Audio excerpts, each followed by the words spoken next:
V-Guard presents कौन जीत रहा है, को पावर्ड बाय सेंसोडाइन एंड विमल। बोलो जुबां केसरी। क्या करनाल में नरेंद्र मोदी एनडीए सरकार के कामकाज का मुद्दा सबसे बड़ा मुद्दा है चुनाव का? कितने विश्वस्त, कितने आश्वस्त हैं आप लोग प्रधानमंत्री के चेहरे, उनके कामकाज, उनके नेतृत्व को लेकर कि करनाल की जनता भी मुहर लगाएगी बीजेपी? देखिए, हम बिल्कुल आश्वस्त हैं। करनाल की जनता नहीं, अभी तो पूरा देश इसमें मोहर लगाने वाला है और उसी कड़ी में करनाल की जनता मोदी जी के हाथों को मजबूत करने के लिए मन बना चुकी है। देखिए, लोकसभा चुनाव देश का चुनाव है, ठीक है। उसी नाते से करनाल की जनता ने तय कर लिया है कि लोकसभा में जो मोदी जी के हाथों को मजबूत, कांग्रेस कह रही है 150 पार नहीं होगा, आप लोग कह रहे हैं 400 पार। साहब, इनसे पूछिए पहले कितनी सीटों पर कांग्रेस लड़ रही है। खुद इनकी इंदिरा गांधी आपके कैंडिडेट के लिए वोट करेंगी। इनकी जो सोनिया गांधी हैं, राहुल गांधी हैं, प्रियंका गांधी हैं, इनसे पूछिए जिस बूथ पे इनका घर है किसको वोट करने वाले हैं।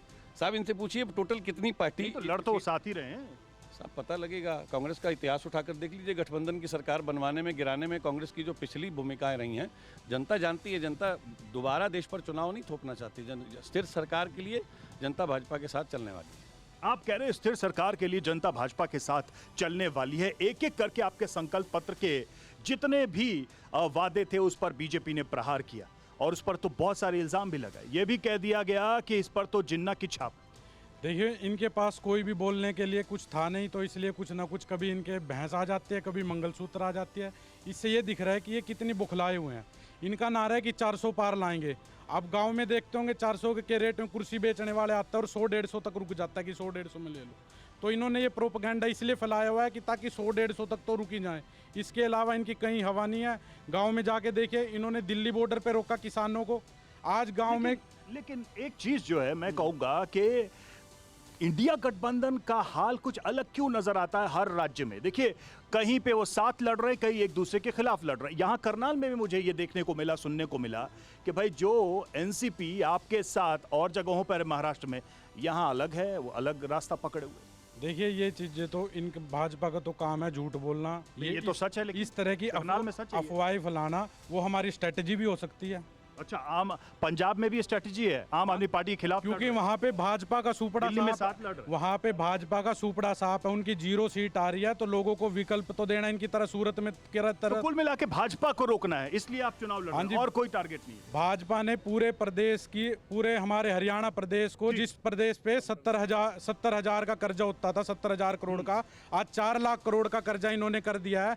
तो आज उनको भगाने के लिए हमें जो कुछ भी करना पड़ेगा हम करेंगे। ठीक है। आखिरी वक्त में भाजपा से दोस्ती टूटी, तो क्यों टूटी और उसका क्या फायदा मिलेगा लोकसभा में? भाजपा से दोस्ती टूटने का कोई तो मुख्य रीज़न तो यही रहा हमारा कि भाजपा ने हमारी शर्तों को माना नहीं। दुष्यंत चौटाला जी ने उनको कहा था कि पेंशन को बढ़ा दिया जाए, तो उन्होंने पेंशन से जवाब दिया। तो किसानों के हित की पार्टी है जेजेपी पार्टी, किसानों के भले के बारे में सोचती है। और अगर प्रदेश में बात करें मनोहर लाल खट्टर जी की, उन्होंने अपने 10 साल के कार्यकाल में हर करनाल को कुछ नहीं दे पाए। वो आगे वादा करे कि मैं एमपी में खड़ा होने के बाद मैं करनाल के लिए। करनाल में आप लोग की स्थिति क्या है? भाजपा तो यहाँ से हमेशा जीतती रही है, अगर 2 टर्म के चुनाव हम देख लें और काफी बड़े मार्जिन से जीती है। अब तो खट्टर साहब यहाँ पर हैं, आपकी दावेदारी कहाँ बैठती है यहाँ पर? हमारी दावेदारी अपने लोकल बुड्डी के साथ है। जो आदमी यहाँ के उनके साथ है। ये बाहरी आ रखे हैं। आज बुद्धि राजा जी की बात कर लो, आज अपने मनोहर लाल खट्टर जी की बात कर लो। 10 साल के कार्यकाल के अंदर उन्होंने किसानों के बारे में नहीं सोचा, गांव के अंदर जाने। आप लोगों ने भी तो साथ में काम किया, खट्टर साहब। बिल्कुल, हमने साथ में काम किया। किसानों की आवाज बन के हम सामने आए हैं। अगर हम गठबंधन के हिस्से थे तो गठबंधन में हम काम भी कर रहे थे, किसानों के पक्ष की बातें भी कर रहे थे। ठीक है, चलिए। और सबसे बड़ा सवाल तो यही है कि उनसे अलग क्यों है यहाँ पर? वो जो कांग्रेस वाले हाथ छाप वाले उधर खड़े हैं, उनसे अलग अचानक यहाँ पे क्या हो गया करनाल में? उनके साथ तो कभी हम गए नहीं, हमारे कभी नेता उनके साथ गए नहीं, हाथ वालों के साथ।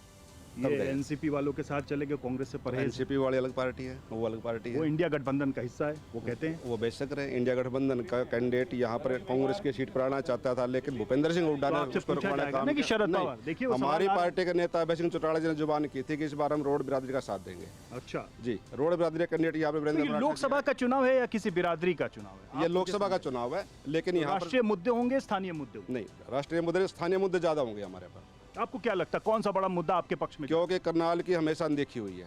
यहाँ से लोग वोट लेकर के तो चले गए, लेकिन दोबारा मुड़ के कभी जनता के बीच में नहीं आए। इसलिए लोग यहाँ पर स्थानीय अपने जो नेता हैं उनको बनाना चाहते हैं। वी-गार्ड प्रेजेंट्स कौन जीत रहा है, को पावर्ड बाय सेंसोडाइन एंड विमल। बोलो जुबां केसरी।